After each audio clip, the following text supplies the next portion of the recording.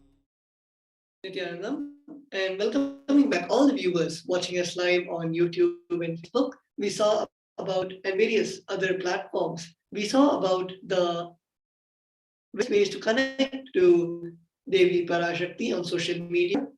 The 5 platforms in Devi Parashakti is available constantly for answering to our prayers and requests. We will now be seeing about how we can connect to Devi Parashakti by the offerings, by the Kriya Pada given by Paramashiva in the Agamas, where we can offer the various items to Devi Parashakti. First, let us now see the context on offering the various offerings to Devi Parashakti. The first we can see have the Shastra Pramana from the Bhagavata Purana, the verse 37.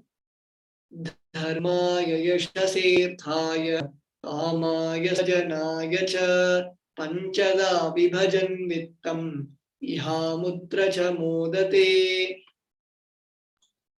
Nithyanandam, one part should be used for dharma, second for yasha, public works which brings fame to oneself, third should be reinvested to generate more wealth, fourth for kama, enjoyment of material things, and fifth for one's family and friends. 20% should be donated for dharma.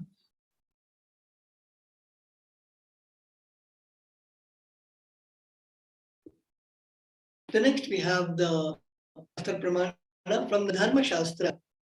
Grihe dashagunam danam goshte chaiva shatadikam punyati reshu sahasram antatam sannidhau.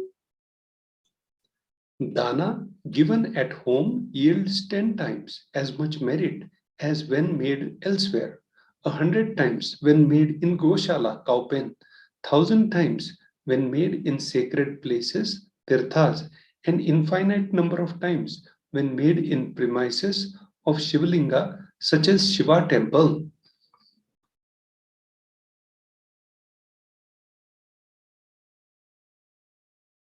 The next we have the Shastra Pramana from the Brahmanda Purana, the verse 55 and 56.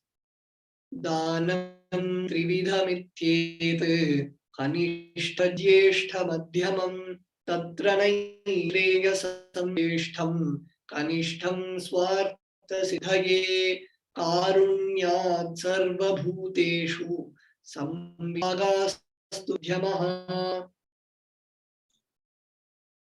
Dana, in order to achieve moksha, nishreyas, is considered the most valuable form.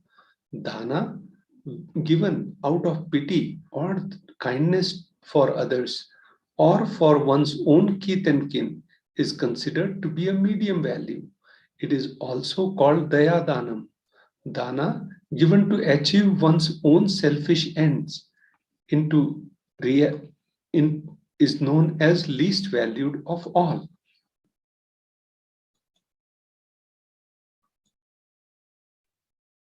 We will now be moving on to the first offerings to Devi Parashakti. We will move to the various offerings. We saw about the text on why we need to offer the offerings to Devi Parashakti, and we will now be moving into the actual offerings themselves after a short break. Nithyananda Paramashivoham. Om Nithyananda Paramashivoham. Om Nithyananda Paramashivoham. Om Nithyananda